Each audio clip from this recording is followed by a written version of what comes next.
this time, you can address the board. The commission will not be responding to any questions given.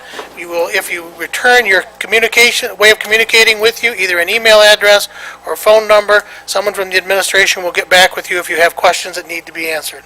We've now arrived at the first opportunity for public comment, and it's 5 minutes long.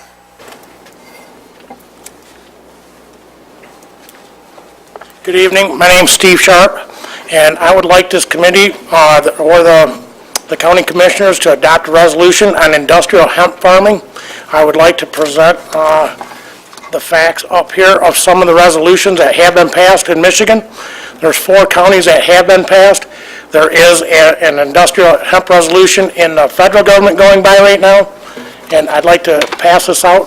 If you give it to Commissioner Elwell right here, and he'll pass them around. Motion to we have a motion in support. Commissioner Mahoney motioned. Commissioner Rice supported. All in favor? Aye. Those opposed? Duly carried. Continue. You all set? I'm all set. Thank you.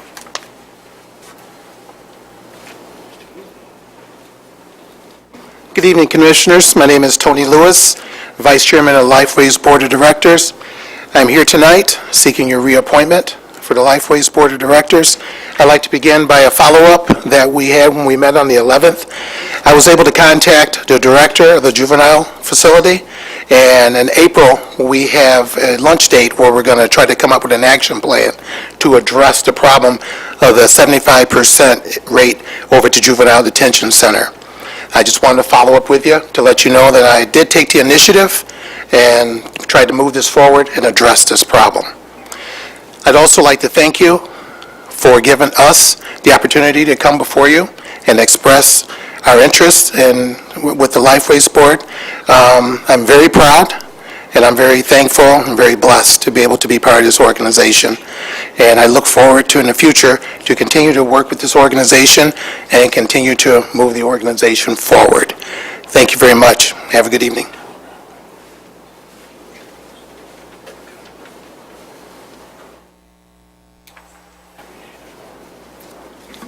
My name is Clifford Hurl, and I live in Rives Township, and I'm applying for the Lifeways Board, and I am very much involved with it, the financial part, and also many things going on out there. I've been on the substance abuse from Mid-South, and that is being closed up this month, and that'll be coming into the mental health organizations. And I'm sure that I can help out on that a lot. I've got 2 youngsters that's in mental health, and I've got a veteran too that we're watching. So this is one of the reasons I want to get on Lifeways, to keep up. Aneurysms is one of the big causes too, and this is one of the other things that we're looking at. And it's very good to be able to be involved with this and to help move Lifeways ahead. Thank you.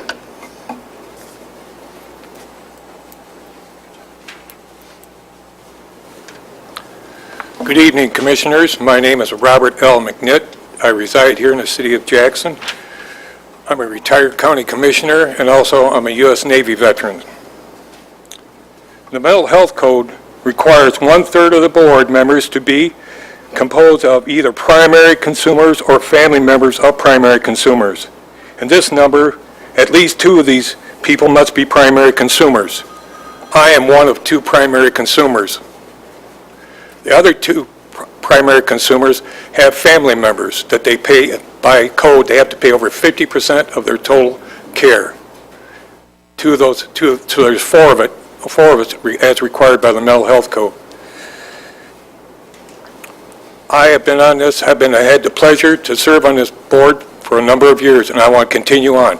As a primary consumer, I can bring back what is going on out in the community with the sectors that are providing the care, because I am getting the care.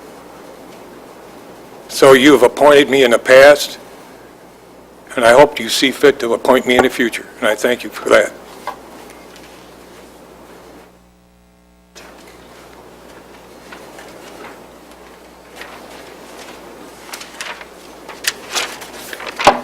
Good evening. My name is J.C. Smith, and At your last meeting, I brought to you an ordinance on the Second Amendment Preservation Act, and I'm wondering if any of you have taken a look on that or considering it. Since I introduced that to you last time, it has been passed in Iron County, Utah, by a complete Board of Commissioners there.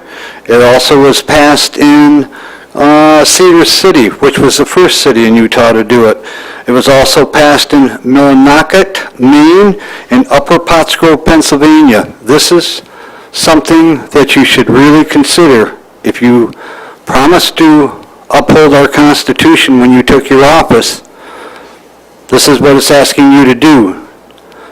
And I know that my elected official told me it was irrelevant, but I find it very relevant watching what Obama's doing us today by trying to grab our guns. And what he can't grab, I'm quite sure if you are interested in guns or use them, the UN right now also has a thing where they're trying to take your small arms. So I ask you to take this into consideration. It's very serious, and it'll show that you do support the Constitution and that you do support our Second Amendment rights. And I would thank you if you would do so. Thank you very much.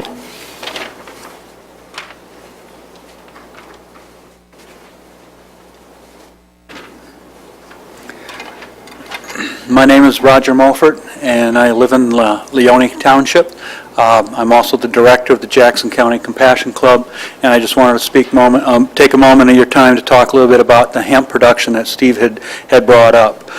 There are a number of states currently in the United States that have approved hemp production. I think it's going to be happening here in Michigan as well. And as Steve had pointed out, there are 4 counties in Michigan that have already approved it. The DEA has been the biggest obstacle on the federal side in opposing hemp production in the United States, but there are resolutions now at the federal level to allow it to go forward. When that happens, it's going to be a major race out there amongst the states, the counties, the municipalities, is who's going to be able to profit and move forward with hemp production. It's sort of the chicken and the egg scenario. We all talk about and hear about growing hemp, but there needs to be an infrastructure put in place and ready to produce and process that hemp in whatever methods and wherever you want to go with it, be it paper, hempcrete, the list of textiles, the list goes on and on. Jackson County can have an opportunity here if we can approve some hemp production and maybe even go ahead and put some in to start developing the ways to process it, because the processing is going to be the key. When these other states start to produce hemp, they're going to need a place to ship it to for processing. And we have a lot of opportunity here. We have a lot of vacant land. We have a lot of buildings that are empty that we could start to process that hemp in whatever way it would go, and to look for entrepreneurs to put this industry in place and put Jackson on the map in the United States as the hemp processing capital of the country. So I would hope that we move forward with approving hemp. I think Jackson County has a unique position to do the hemp in that we have a lot of government-owned land. And if there's these farms, such as out at the state prison, if we could lease that land out and contract with some farmers to put in hemp, the federal government would have no way of asset forfeiture, which is what everybody is afraid of. And that's why I know North Dakota, the farmers out there are fighting tooth and nail and have sued for the ability to grow hemp. And they sit there and they look at their neighbors across the fields in Canada, and there's acres and acres of hemp. The seeds are coming over by the birds and things and pollen and growing wild across northern North Dakota, and they can't produce it. But once they do start to produce it, where are they going to process it? And I would like you to think about not only the hemp production in Jackson County, but think about the industrialization and the ability to process it and bring the industry here to Jackson County and start those jobs that everybody is talking about here in Jackson. Thank you.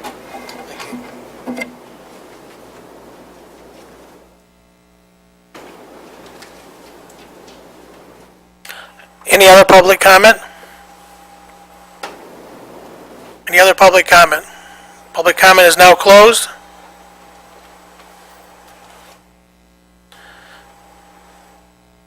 We have no special meetings or of the standing committees. We've arrived at the minutes. Entertain a motion, please, to approve the minutes of the February 19th, 2013 Board of Commissioners. Motion approved. You can pick whoever you want to. Commissioner Duckham, supported. Any corrections or removal? None. We're going to attempt using board docs for the vote, everyone.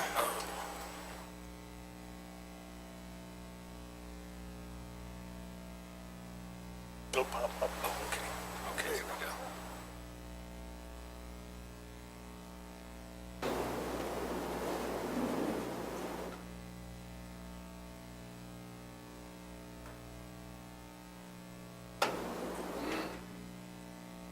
Is it going to show? I don't get to see it.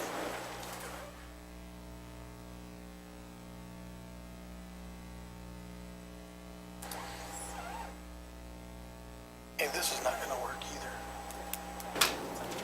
How can I tell who voted? It doesn't show up on my screen.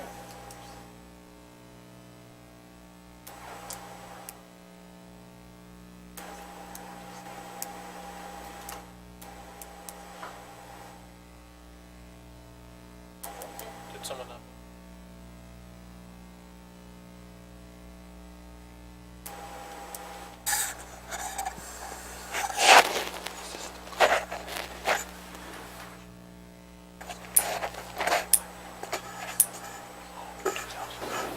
$1,000 a month, I think. And that's what's important, everything.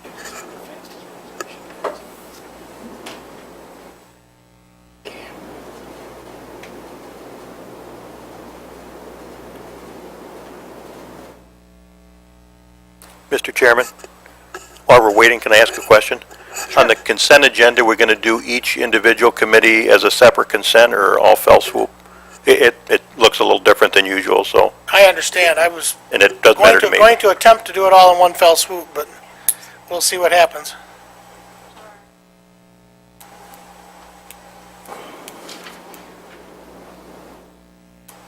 This is where we base your evaluation on. You're losing right now. Turn your mic.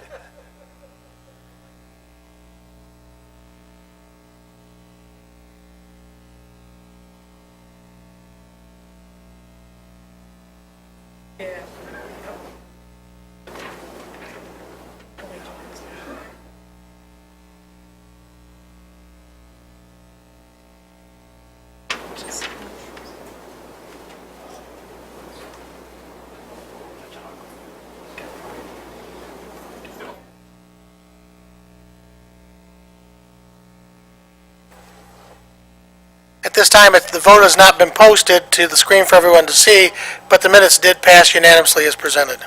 Showing on my screen. You ready to go to the next item?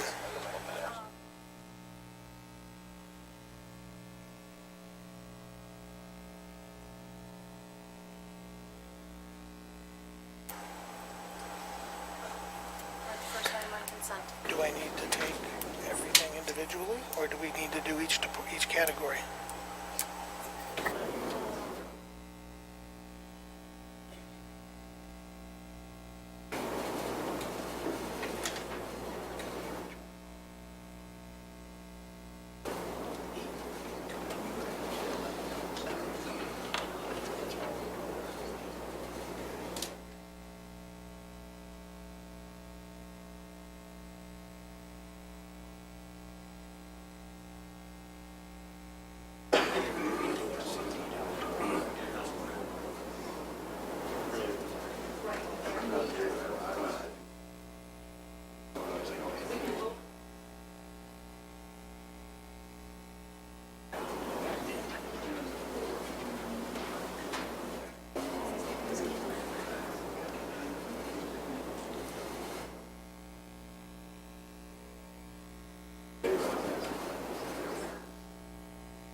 have support? Any items to be removed? Commissioner Elwell. Thank you, Mr. Chairman. I'd like to remove the Health Department issue on the STD clinic. I understand.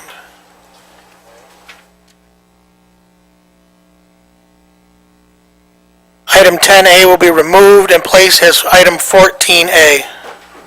Does the Chair of Human Services understand? Thank you very much. We use our electronic devices to vote, the old ones.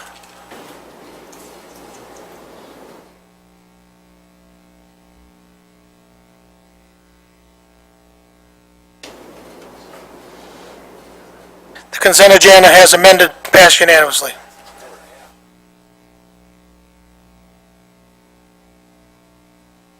We've now arrived at standing committees. First item is item 13, standing committees, affairs, and agencies. Chaired by Commissioner David Elwell. Commissioner Elwell. Thank you, Mr. Chairman. We have appointments tonight for three different groups. First is Lifeways. We have 4 seats, 2 commissioners, 2 citizen. For the first commissioner slot, the committee recommended Gail Mahoney. Any other nominations from the floor?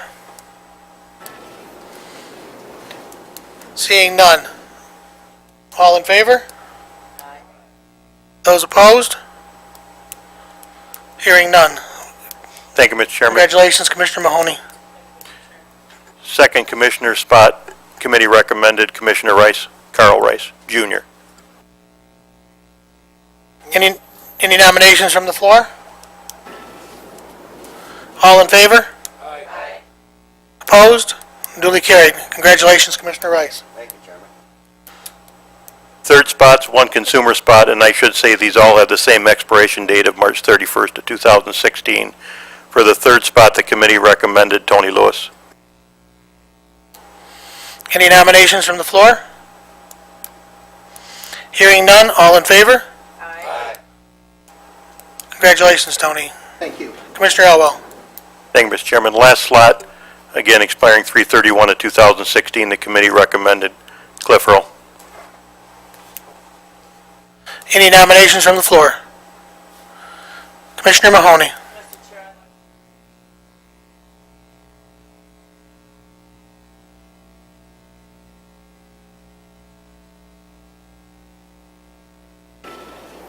Any other nominations from the floor? Seeing none, Madam Clerk, could you call the roll? Yes, Mr. Chair. Commissioner Leitner? Hurl. Commissioner Lechka? Hurl. Commissioner Rice? Earl. Commissioner Duckham? Hurl. Commissioner Alexander? Hurl. Commissioner Mahoney? Commissioner Plachek? Commissioner Elwell? Earl. Chairman Shotwell? Hurl. 7-2. Yes. Commissioner Representative Hurl has received the bid of the board. Congratulations, Cliff. 7-2. Commissioner Elwell. Thank you, Mr. Chair. I'd like to deviate just for a second and thank Bob McNitt for his service. I made the comments at Agencies and Affairs, but you'd already left. You had mentioned your long service, and I want to thank you for your long service to the county. Thank you. You're welcome. Mr. Chairman, next we have the Brownfield Redevelopment Authority. There's 3 public members. The first recommendation was Trent Harris, and these seats are all expiring March 31st of 2016 as well. Any other nominations from the floor? Hearing none, all in favor? Aye. Opposed? Duly carried. Commissioner Elwell. Second seat, Mr. Chairman, committee's recommendation was James Glenn. Any other nominations from the floor? All in favor? Aye. Duly carried. Commissioner Elwell. Thank you, Mr. Chairman. Third spot, the committee recommended Mark Schottmeyer. Any nominations from the floor? All in favor? Commissioner Elwell.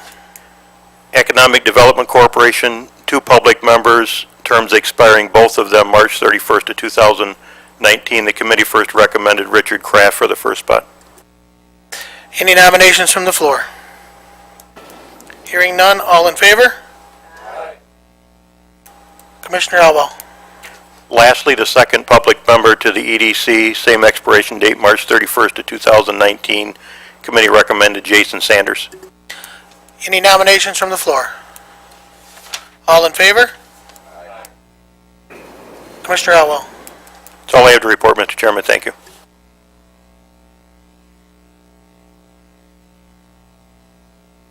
Now arrived at Standing Committee Human Services, chaired by Commissioner Alexander. Commissioner Alexander? Thank you, Chair. While we originally had no business to bring before the board, it is my understanding now that we have removed from the consent agenda the motion to move to the full board a revision of the Jackson County Health Department fee schedule to add a $10 fee for Jackson County residents and a $20 fee for non-residents for walk-in services at the STD clinic. Now that we've moved that from the consent agenda, is my understanding now we will discuss it? Look for a motion to approve. Have a motion to approve. Support? Support. We have support. Commissioners would like to discuss. Commissioner Elwell. Thank you, Mr. Chairman, and I appreciate being allowed to pull it from the agenda.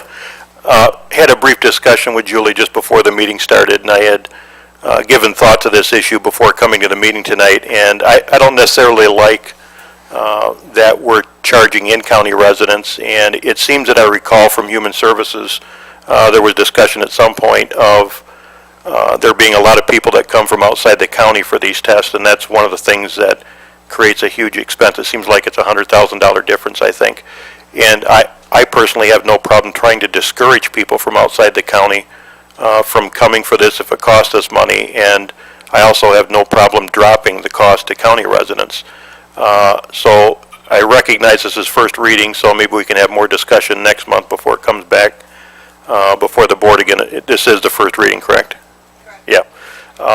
And I'll be voting no on it, and my encouragement would be to have no fee for county residents, but have the fee for residents from outside the county, and maybe potentially even higher than the $20 that they've got. But thank you.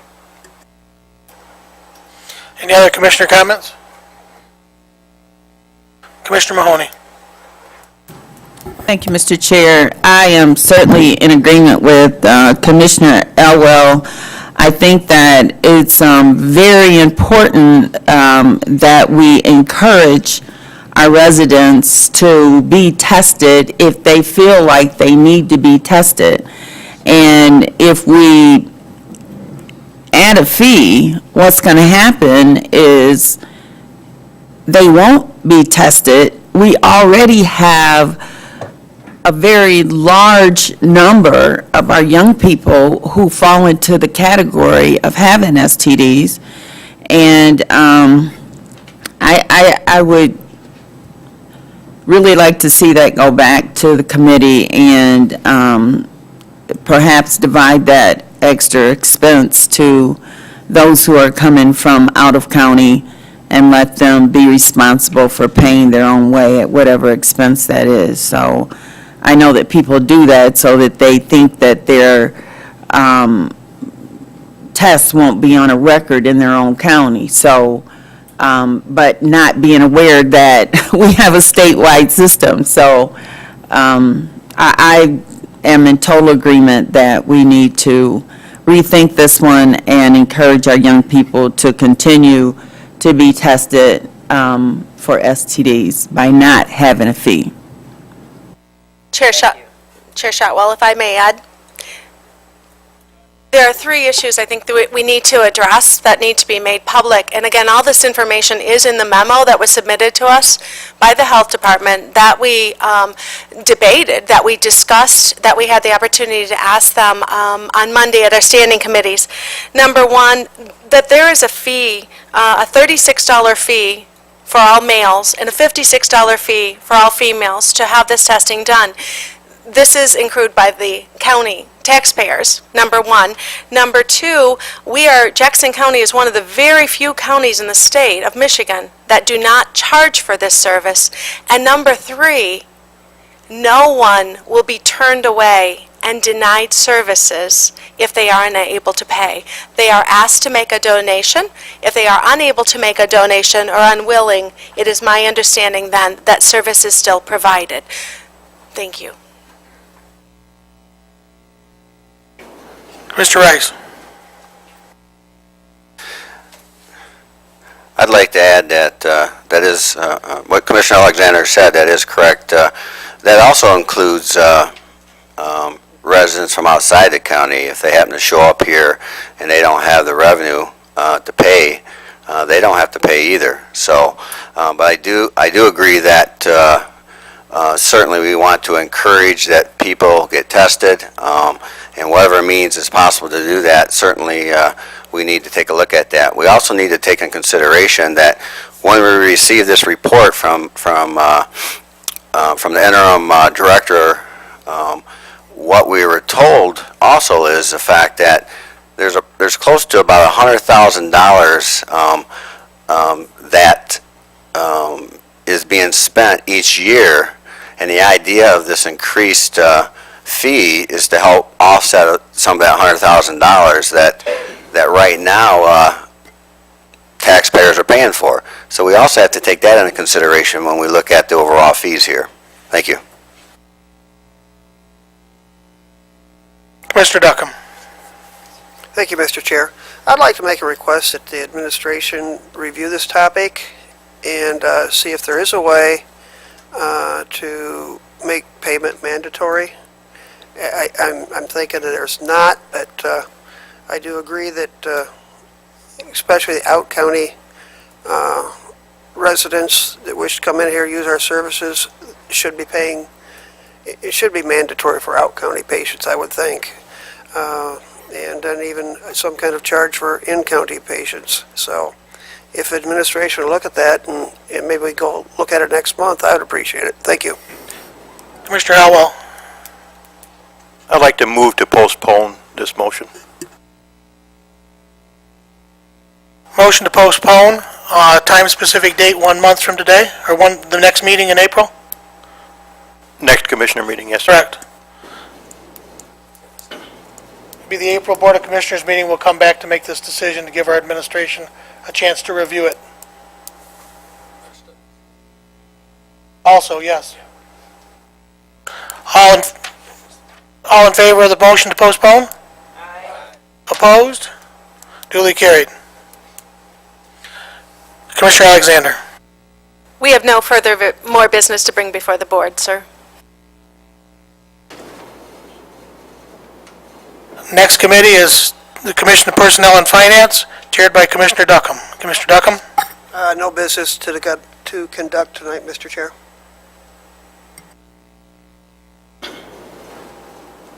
Thank you, Commissioner Duckham. We have no unfinished business to come before the board.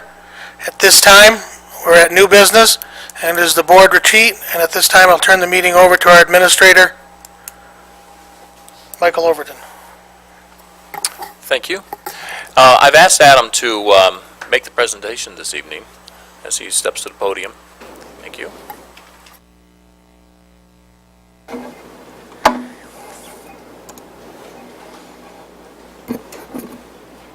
Good evening. So this is the time we wrap up the retreat is a process for planning the next budget and the next 5-year plan. So what we want to do tonight is bring to head all the other discussions we've had over the last 3 meetings and make some decisions.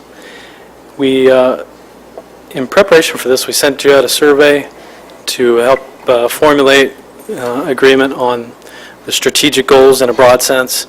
So we're going to kind of go over that too. So the goals for the wrap-up here, agree on the strategic priorities and have ignite that discussion on values. And then second, come out with a target budget for 2014.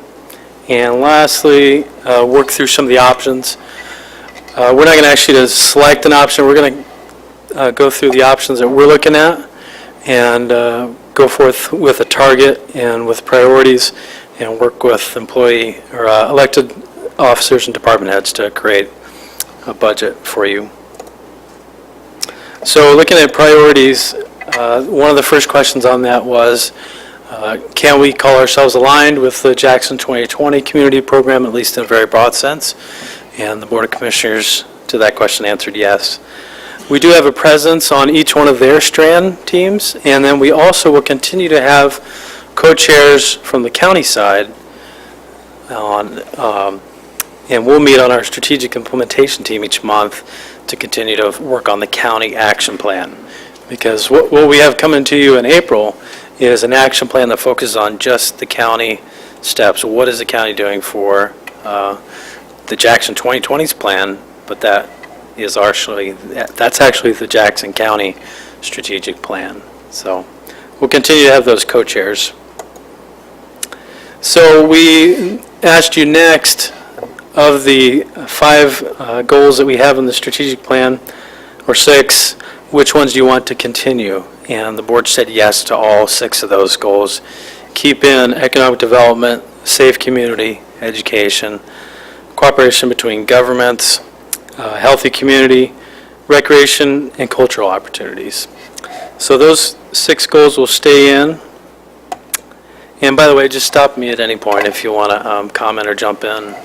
So, and the next question we asked you was, the Jackson 2020 group has a 7th strand called Community and Social Supports. And is the board supportive of adding that to their strategic plan? The board did say, yes, add that to the plan. So that would bring in a 7th strand area for the county's next strategic plan. And then lastly, we have an organizational goal of having an improved work environment, which started a lot of employee-driven initiatives in the county, and there's a lot of work left to be done. So the improved work environment team asks that you keep that in your strategic plan, and all the commissioners were supportive of keeping that in the strategic plan. So before I give you a snapshot of what it looks like, let's just briefly revisit the values section of the strategic plan. The first meeting that we had Mike talk to you about the values of an organization, how values lead to culture in the organization, and you brainstormed and came back with this list of values on the right side: integrity, community, equality, accountability, teamwork, efficiency. There's a lot of crossover between the previous value statements, and it's hard to, say, well, this is my value and this isn't, because all these things are good. When we talk about values, though, what we're going to talk about is core values, and when Mike and I go out and visit employees in the organization, what we're going to always fall back and mention and bring back to employees' attention is these are our core values. So a lot of the ones you have in the new, in these new set are very similar to the ones, you have teamwork in this one, we had collaboration in the last one. So there's some similarities there. You have one called community, which I would say also is about collaboration. And then one about efficiency, and that's a little bit different than you have had in the last plan, but certainly been a focus of everything we've done at a county level over the last 5 or 6 years. So I think it fits well. As you know, we always try to figure out some type of acronym to help us remember this, and the best we could come up with was EQUATE, spelled a little different than it sounds, but I think Mike came up with I eat quick, yeah. So there's another way to remember it. But I guess what we're looking for tonight is kind of a head nod. Are you okay with these new values as our new core values? Is there any that you wish to transfer over that we didn't include this time? Or can we call this good? Any thoughts? Yeah.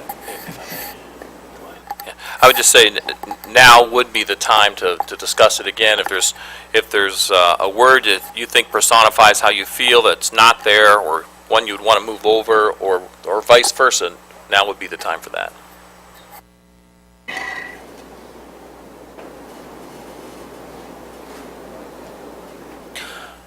If I may. I've always prided us on the fact that we've been very collaborative. We've been open to all organizations, big or small, and working with them. I really think we should look at that, or are we counting that in community? Well, that's something Mike asked at that last meeting, is what do you mean by community? And one suggestion Mike had is that we might come back and define these values for you and then get a further consensus from you of what that means. But you look like you want to say something. Jump in there. Well, yes, and when I think of community, I think of a sense of place as well. That's a buzzword you hear today, is the community. It has a sense of place, which is kind of hard to define, but again, like Adam indicated, he and I were discussing, and I said, we really should have some common definitions that the board can agree on. This is what they believe these words mean to them, as opposed to the generic.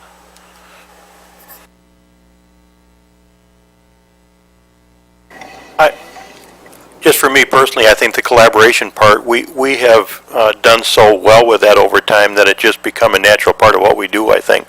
I mean, maybe it doesn't hurt to say it, but that just comes naturally for us, I think, and maybe that's why it didn't make it on the list, I don't know. I guess I look at maybe community as the collaboration. In community, we're not only going to work with other governments, but any other organization that wants to sit and work with us in any manner we can. So I guess my feeling is it's covered there, but I'm receptive to whatever.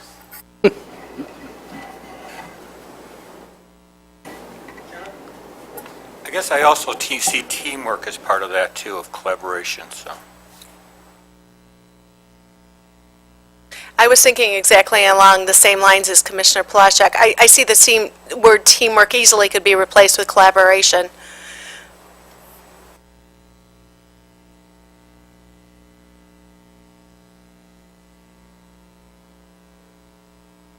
Easily say,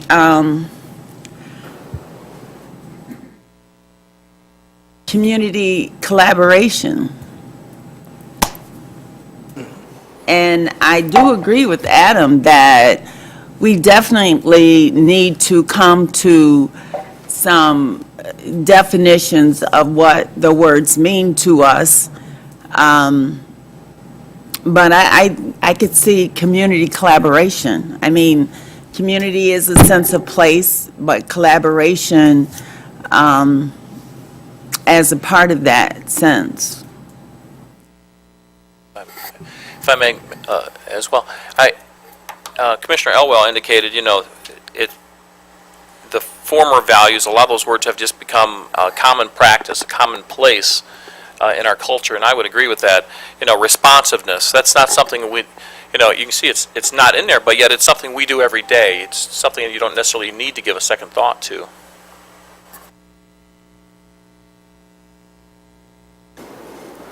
And Commissioner Plaschek wanted to say something. I was just going to say, I thought that at the study sessions that the county administrator tried to get some of us to make some comments as to what we thought these words meant, but it didn't go over well, I guess.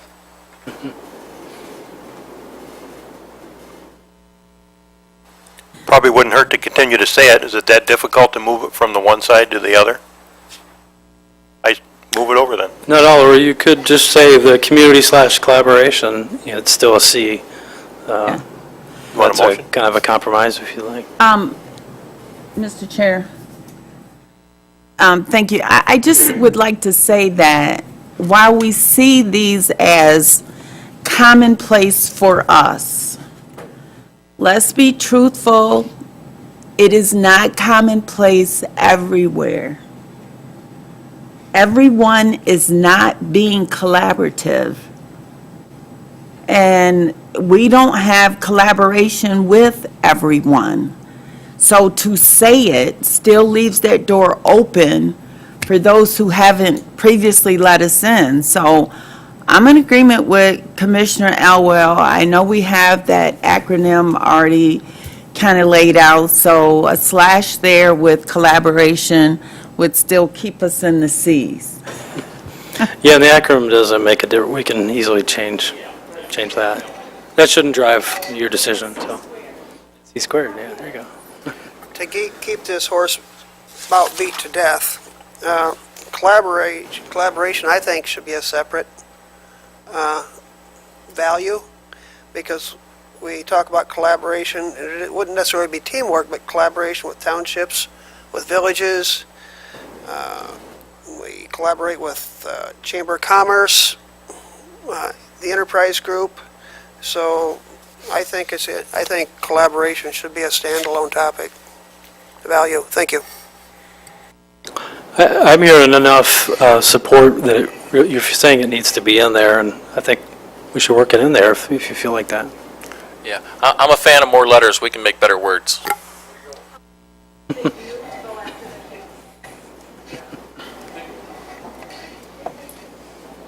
Okay, so we'll move on. Thank you for your thoughts. Appreciate it. And these are not insignificant. We do use these, and we talk about these, and when we talk about how we work with each other, we use those values.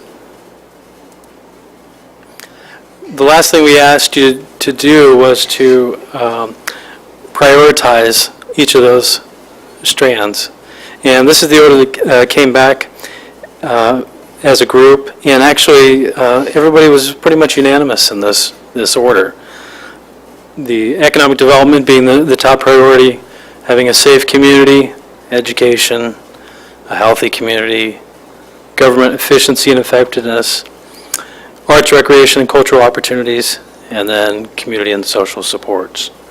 So, like I said, everybody was pretty much in agreement with that, but if there's anybody wants to discuss it further or make suggestions, now's the opportunity to do that.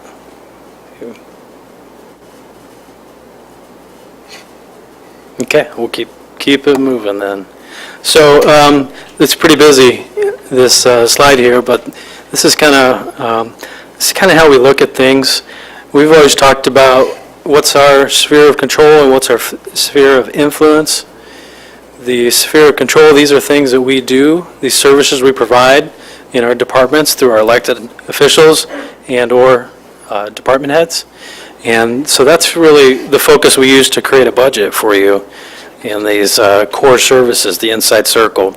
But we also realize over the last couple of years they are not mutually exclusive, they overlap, and they're all intermingled with each other. So those outside, where do you choose to put your influence? Even though we don't have directly services into education, the community has appreciated that we've been a convener of the education people, and your previous strategic plan brought together some of the major education players in the county and put us on a road to where we're at now with Cradle to Career Executive Committee, and that's a great plan that's underway, and also the Math Makes a Difference program. So we've done some great things, and that's because you've chosen to put some of your influence outside of things we directly do, by recognizing that you have some influence and it can be used constructively. So that's the priorities and the values piece of it. So let's move into the target setting and go over some of the numbers with you. We are, some of the great news come out of this revenue committee this year was that we're going to see some improvement in our projections for property values. In the current year, we should see about $350,000 in increased revenue. And that carries over to 2014, plus we expect to see some growth in 2014, so another $300,000 projected. And then we're very modest after that. We only show about 1% growth in 15. Now, it could probably be better, but we've always been modest in our projections, and we feel like that's the right way to continue, keep doing business. So, but that helps us when we're trying to put together a budget. This is the same slide that Mike went over with you in the previous forecast, and these two next things are the biggest drivers in our budget right now, so I didn't want to skip over them again. Just to remind you, other post-employment benefits, we are paying cash as you go after this year, and that's another $1 million a year starting in 2014. We did put away some money in this year's budget, $700,000, so we can drop that to $300,000 but there's still $1 million structural imbalance that we have to address. So you'll see that in the numbers. And then second driver would being retiree benefits. The last annual required contribution raised our level of contribution from raised it $2.35 million. We were paying $3 million a year. Now we're going to be paying $5.35 million a year. So that's the second biggest driver. And then pension costs. Wanted to emphasize a point here. This chart on your right side shows the pension cost per employee in the defined benefit plan. You can see back in 2002, we were paying no additional cost. And then it went up and hovered around 10% for up through 2008, and that's when we started closing the plan. And we also, at the same time, had a stock market crash. And so that's why in 2012, we've got a 32% per employee paying into the defined benefit. Now, I do want to also say that that is offset by the turnover in employees. Every time a defined benefit person leaves, we bring in a new employee in the defined contribution plan who we're paying 5% of. But it is kind of a chicken or the egg scenario. The more people that leave it, the higher percentage that's going to drive up for the people left. But we're also saving a lot. So it hurts and helps us. Adam, has anybody tried to predict when we're going to crest that hill? I mean, we have any idea? We actually want to engage a firm to do that for us, and we'll likely bring something to you in April to allow us to do that. But they're not cheap. Do you want to add to it? Adam, you spoke of the defined benefit employee leaving and defined contribution coming aboard, so we have replacing them, so we have a savings there, but don't we still have to pay the defined benefit accrued time for the employee that left? We had to pay that someday? We do, and that's exactly what drives that percentage up for the defined benefit people that are left, because they're not only paying for their retirement, we're all paying for all the retirees. In fact, that's why the actuaries came to us this year and said, you probably shouldn't think about it per employee anymore, you just need to think about a lump sum, which was $5.35 million to keep the system fully funded, or to get to a fully funded point.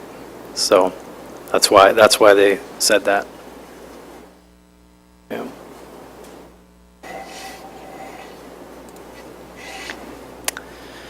And another one I wanted to point out, because you'll see it in the next sheet, is that PA 152, we've increased the employee share of their health insurance from 10% to 20% over a 2-year period. We gradually moved into it. So we're collecting more to pay those costs, and through the collective bargaining agreements, we turned that back around and compensated employees for it, believing that they were presently compensated fairly as well as their benefits. So on the spreadsheet coming up, you'll see the 500 in savings, or the money that we're collecting, but you'll also see it going back out into compensation. It's pretty much a wash. So this is what it looks like when you look at 2014 and 15, and we went over these items with you last time, and we've just kind of put them together here. So you've got additional property tax revenue. We're going to budget a little bit more for revenue sharing because that's where it's been coming in from the state. We expect some positive changes to court fees, and clerk register of deeds. We need to meet with her and go over some of those projections because those are internal. And we're going to lose a little income from our investment portfolio. On the expense side, we have the OPEB cost for this year, which is $300,000. The 2.35 additional costs for retirement, And then you see that wash of health premiums and then compensation, and then the additional costs for mental health care. So when you net those out, you get 2.3 million in 14 and 500,000 in 2015. So going to the next slide, we've had some one-time money that we can apply. Okay, go ahead. Going back to the last slide, I realize these are projections. In regards to Lifeways, we have collaboration going on with them. And so potentially, from what we're hearing, that number could go down quite substantially, which of course would change this somewhat, potentially, correct? If I may jump in there, yes, we're working with them on some collaboration efforts. We hope that number goes down, and we expect it to go down. In our budget here, we're really being very conservative and showing what we believe is a worst-case scenario there, not necessarily what is best-case scenario. Yeah.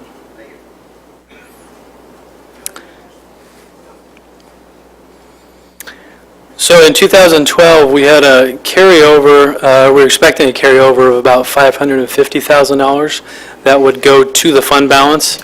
We're saying let's apply that to next year's budget. And then we also have our risk pool rebate. We heard some talk about that when we were looking at the transportation department, about them receiving a risk pool rebate. County also receives a risk pool rebate. Ours was exceptionally high year this year, so $400,000. So you have a total of $950,000 in one-time money, which we can apply to next year to extend addressing this structural gap. Just remember, we haven't addressed, when we apply one-time money, we haven't addressed the structural problems to the budget. We've just bought ourselves more time to address it, and with things going in the right direction, more time is beneficial. So these top two numbers here, the 2.3 and the $500,000, that's where we started from after the last session of the retreat.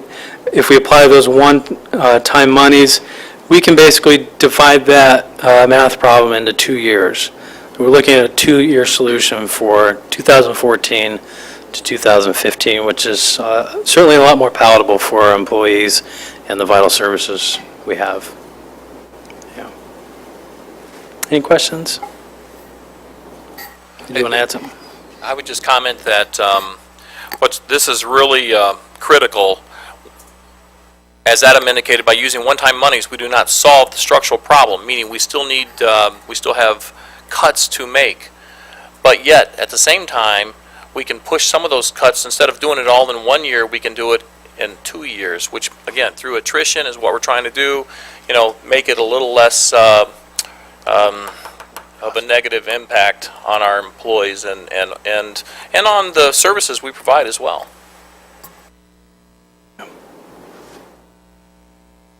Has this budget been set, Adam, with the possibility of losing the revenue from the prison, from the incinerator? That does not impact the general fund budget. Okay. Yeah, the resource recovery facility is a complete enterprise fund unto itself and has no bearing at all on this budget.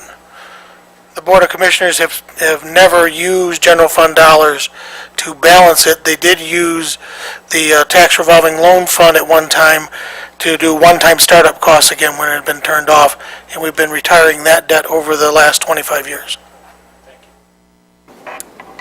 Good question, because I'm sure there's people there that would wonder that too. So I just want to run through the 4 options that we're looking at and trying to address that $1.4 million for each of the next 2 years. And these options are really for 2014, the first year. But this is accomplished, and we can't forget this. This is accomplished through department heads and elected officials being prudent with their money, managing their resources, and coming up with savings. So it is an elephant, but at least we can swallow the tusks for the first year and the rest next year. But again, the options we're going to go through through with you in the next couple slides are for 2014. That still leaves us with a gap for 2015, and anything that we address with one-time monies, that first 1.4 million, we add that to the next one. So these, we try not to let anything hold us back. And I wanted to make a point here too before I get into those. I know Commissioner Duckham was talking to me. He says, you know, when you're looking for money, you have to follow the money.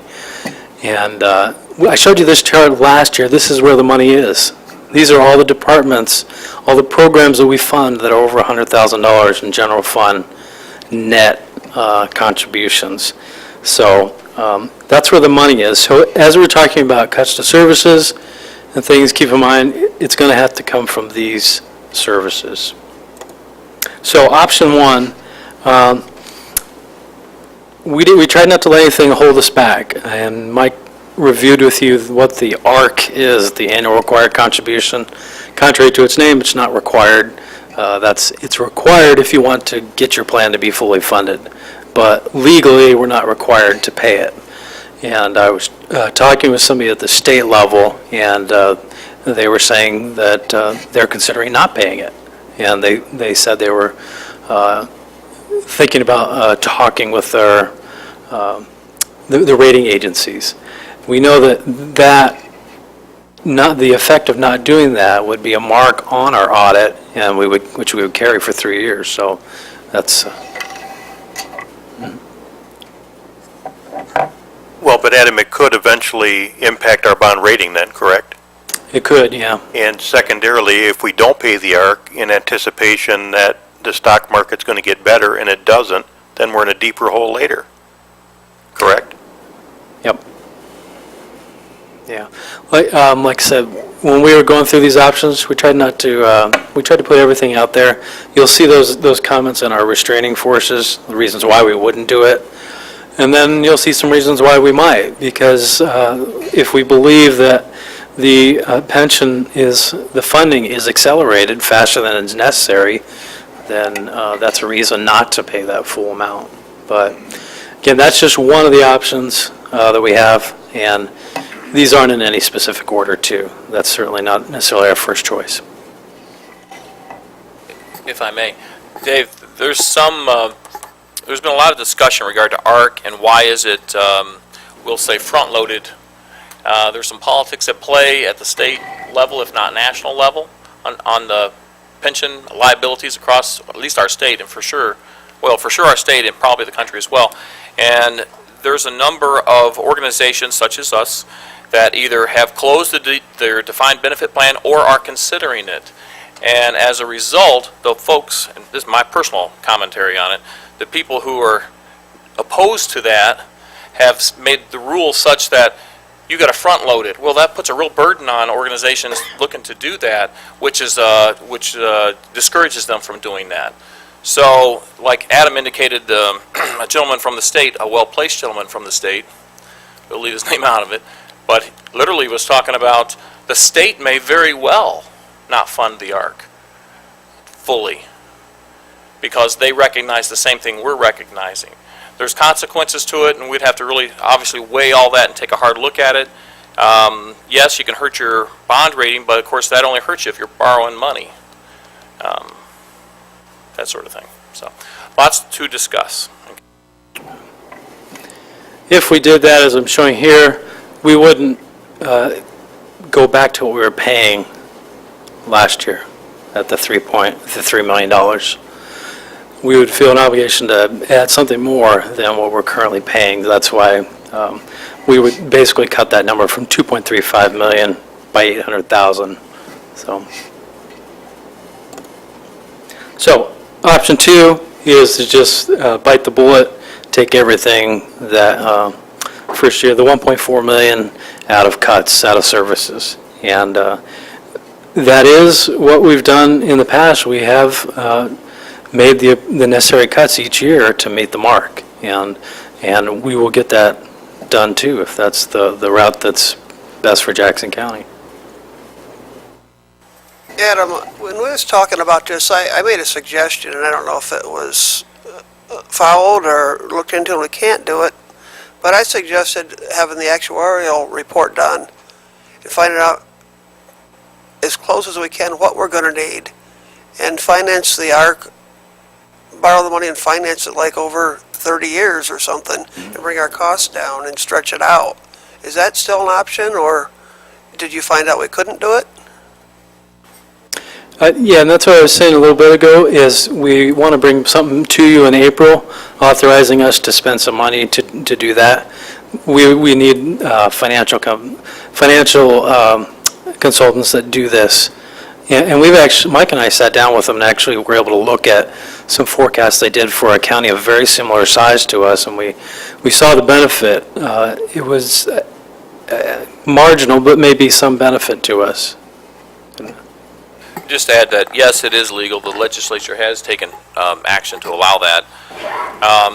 You know, of course, again, like anything else, there's trade-offs. You know, we trade a variable for a fixed over 30 years. So. Yeah, but we will be, we intend to bring something to you in April to authorize us to do that.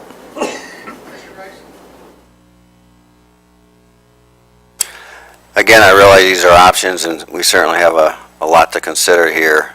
So by no means am I making a statement at this point on these options. But, you know, with the sequestering going on, we have, you know, standing committee members coming and giving us comments about various cuts that they're foreseeing potentially.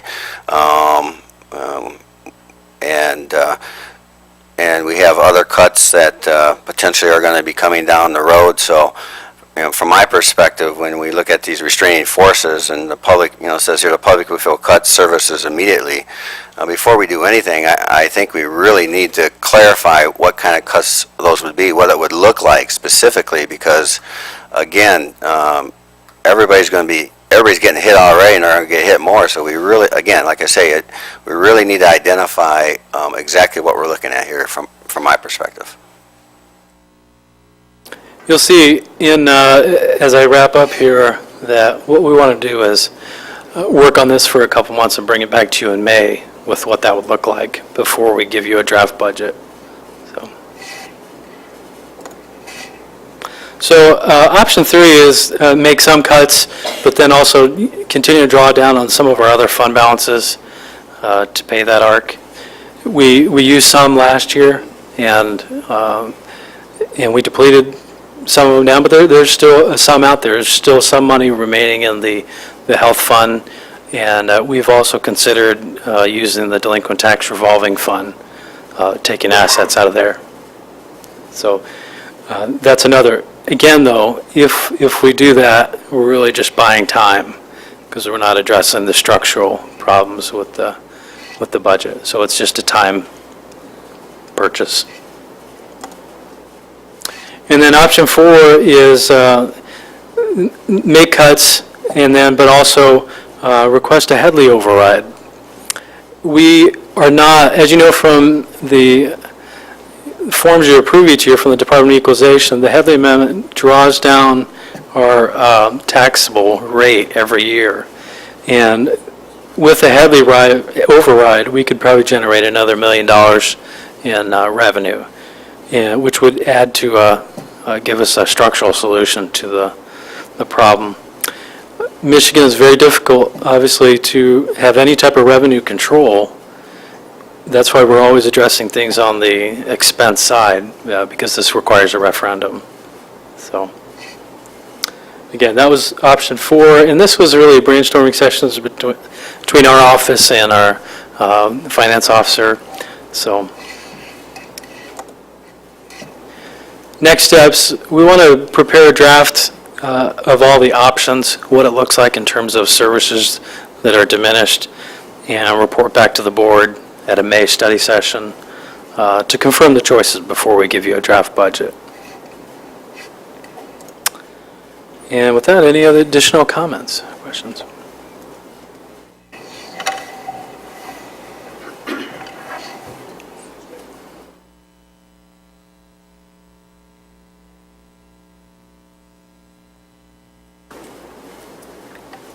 What our priorities are, the cuts would be based on what we've said our priorities are? Or how will you look at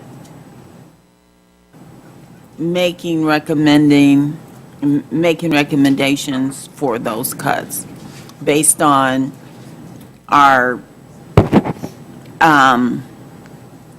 priorities, based on our required services versus, the services, that we render anyway?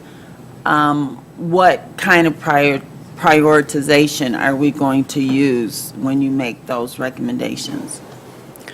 Certainly, the first method behind our working out a solution is the board's priorities.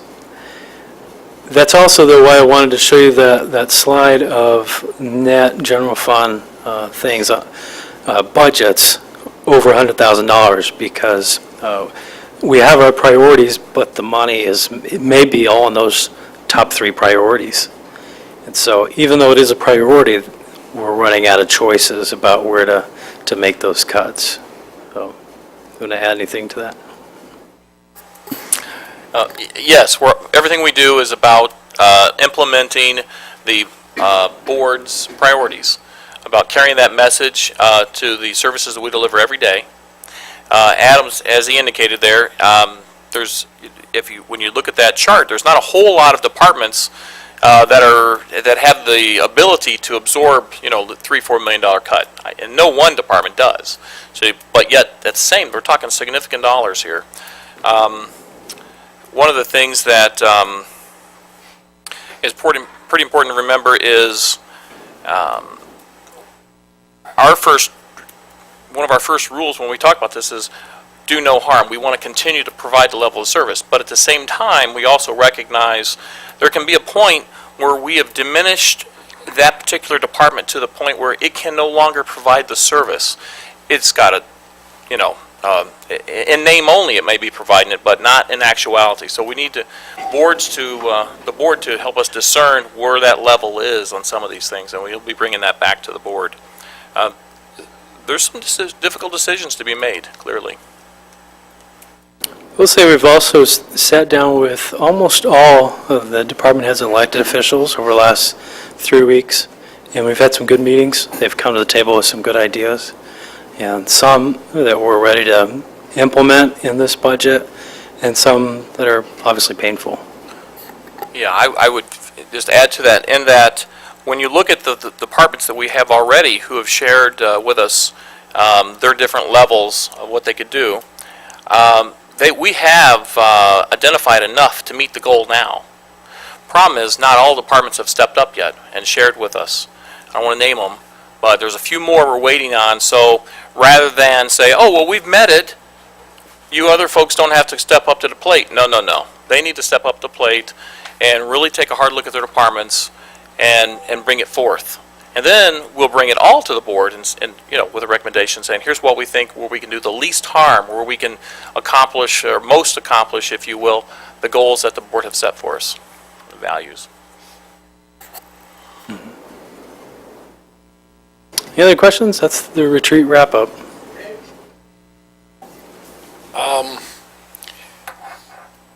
The OPEB and the ARC contributions seem to be, what's creating the majority of the problem, or the whole problem. Are we going to look at any changes in any of that stuff that would cut the amount of those contributions?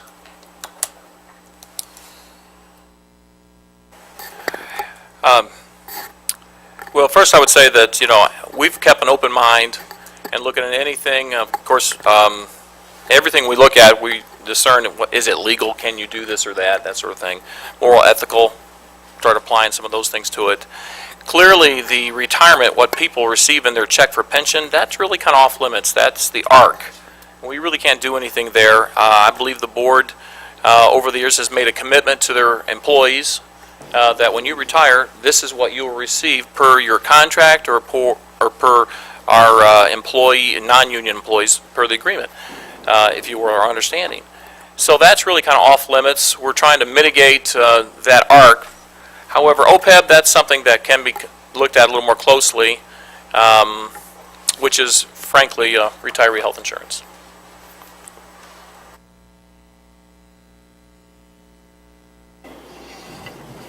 Thank you. Mike, so I just want to be really clear.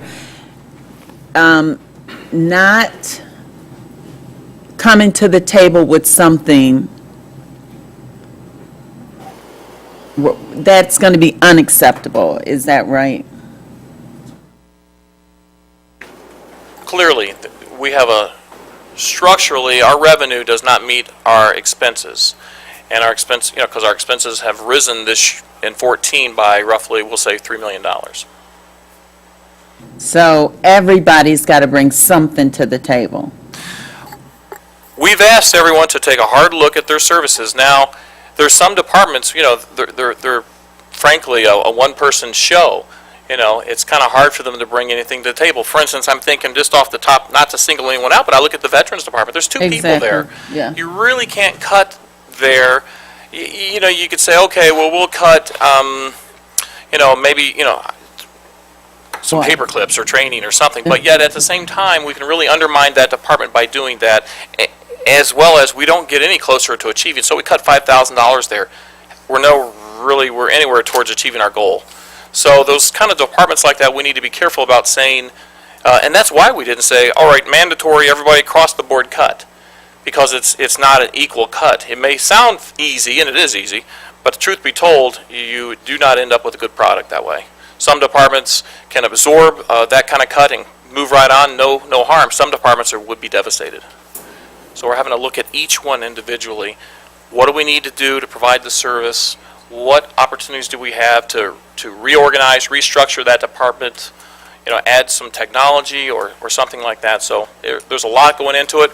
And Adam and I, we are generalists. We are generalists from a management perspective. We have asked all the elected officials and department heads who are experts in their field, what do you need to continue to operate and provide optimal service? Thank you.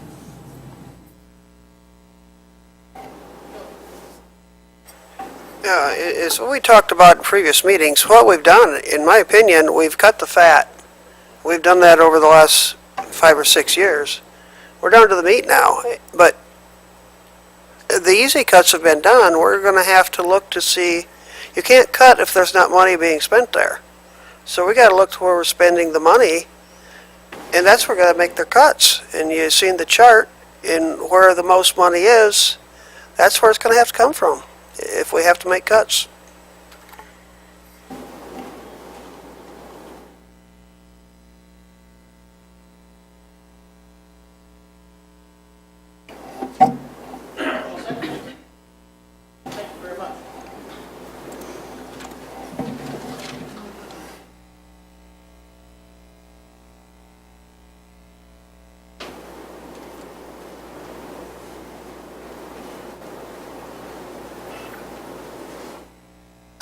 Thank you, Michael and Adam, for the presentation. At this time, we've arrived at the second round of public comment. You have 3 minutes. Please step forward and address the board if you'd like to.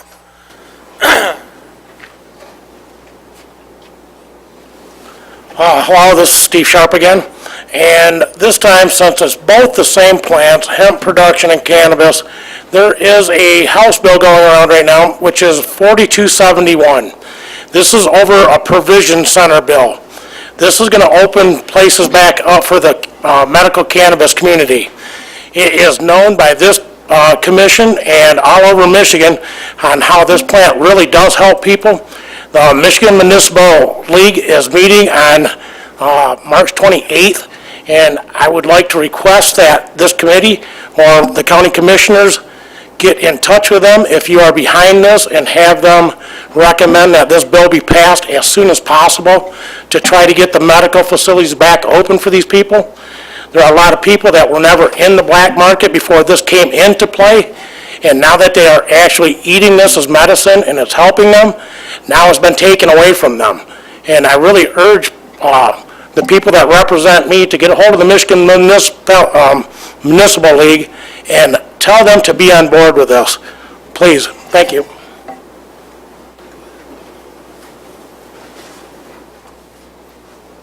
name's Clifford Earl again, and I just want to thank you for letting me continue on with Lifeways. I think it'll be very beneficial, and I'll do my best I can. Thank you.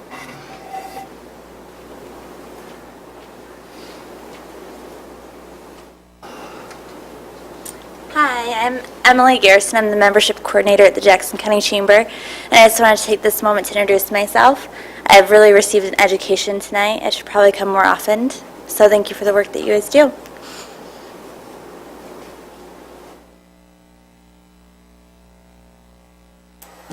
Thank you, Commissioners, for giving me this opportunity to continue to represent the Lifeways Board of Directors. As an individual, I will continue to give 110%. As a team, we will continue to strive forward and continue to move the agency forward to address the needs of the population. Thank you once again.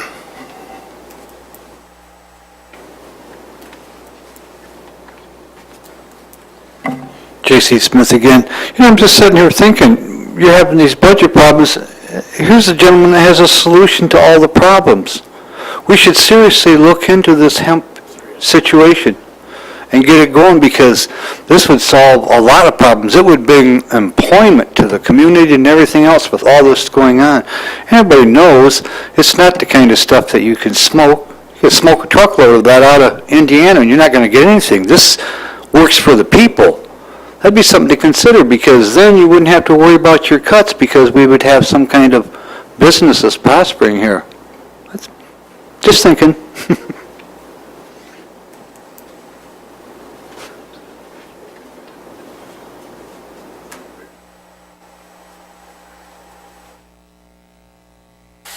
Any other public comment?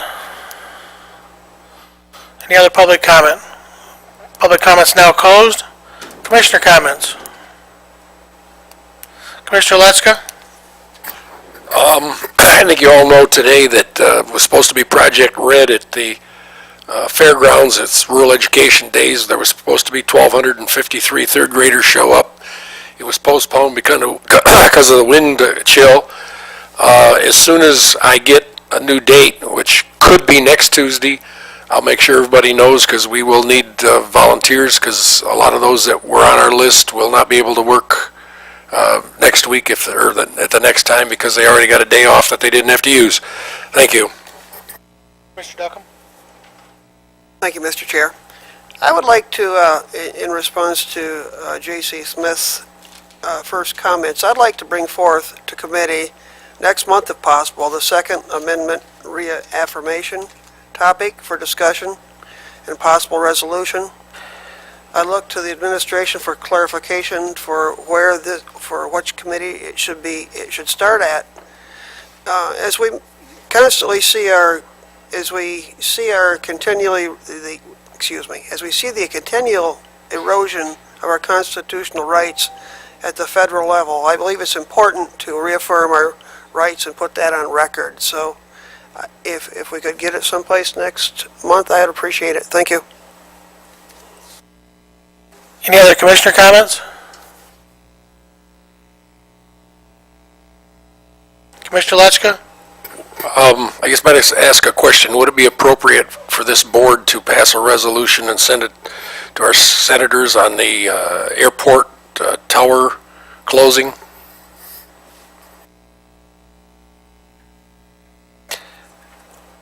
I guess we'll let the administration review the policy on resolutions, and I also recommend commissioners review that also, so that way we can do this next month.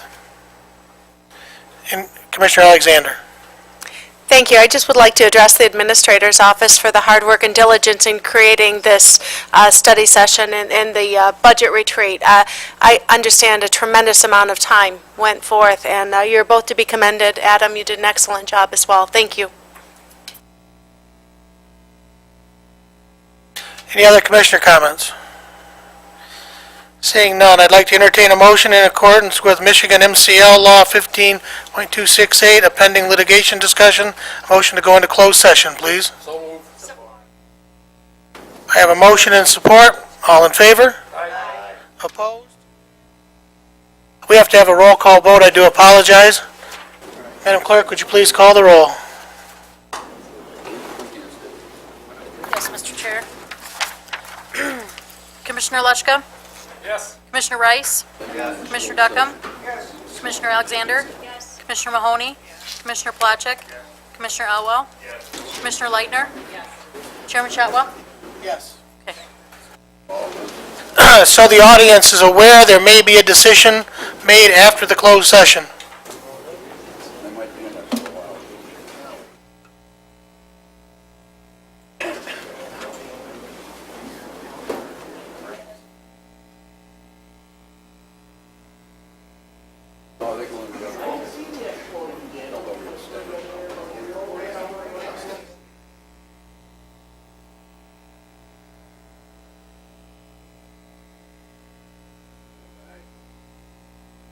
I've heard it on the radio for a while.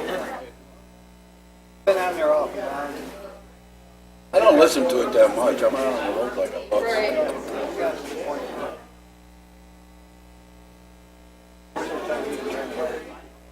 I had to laugh when you said about Obama. Yeah, they're trying to take everything away. Lies to his lies in him. I mean, from the very get-go, everything, that didn't happen. I mean, guys said, it's as transparent as that wall. You can't see nothing. And now he's going to the White House. Yeah. What's going on here? I don't know. I can't trust in some of it, Charles. Put the whole picture together. We got Look at what he's trying to take away. Everything. everything. And like I said, right now, they got the UN bill. Hillary Clinton was involved in that. They're trying to get our guns to the UN.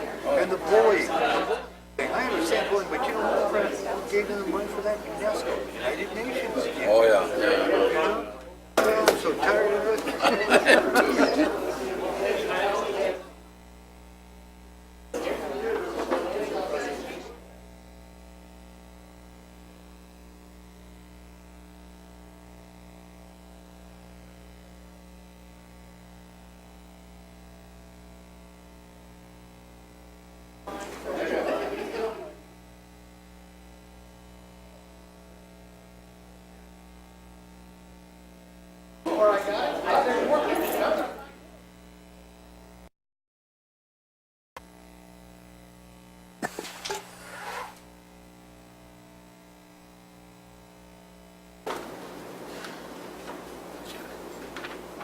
Mr. Chairman, Looking for a motion?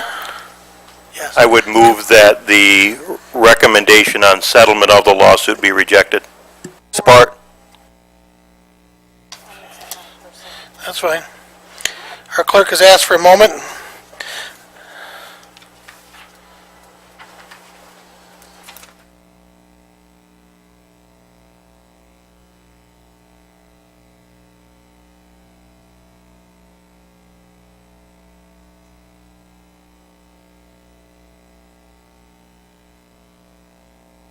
Mr. Chairman, make a couple of comments, just to clarify.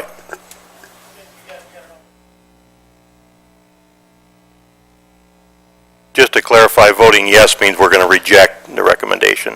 And I'd just like to make a couple more comments. I fully support the actions of the person we're representing, county employee in this lawsuit, and it's one of the reasons that I'm voting the way that I am. And I guess I'll leave it at that. Thank you.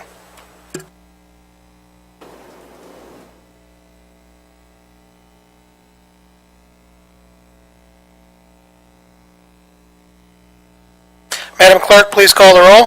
Yes, Mr. Chair. Commissioner Rice? Yes. Commissioner Duckham? Yes. Commissioner Alexander? No. Commissioner Mahoney? No. Commissioner Placzek? No. Commissioner Elwell? Yes. Commissioner Leitner? No. Commissioner Luschka? No. Chairman Shotwell? Yes. 4 yes, 5 no. We voted no, so we are going with the recommendation of council.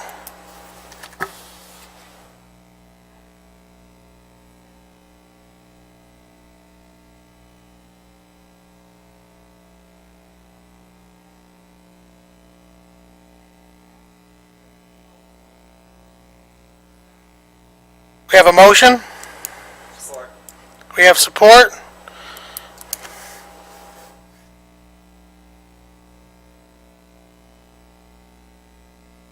You ready to call the roll?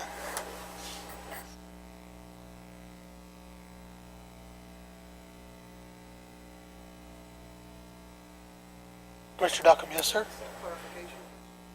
What would you like to know? Motion to accept the legal opinion. Madam Clerk, please call the roll. Commissioner Duckham? No. Commissioner Alexander? Yes. Commissioner Mahoney? Yes. Commissioner Placzek? Yes. Commissioner Elwell? No. Commissioner Leitner? Yes. Commissioner Lechka? Yes. Commissioner Rice? No. Chairman Shotwell? No. The acceptance is the yeas.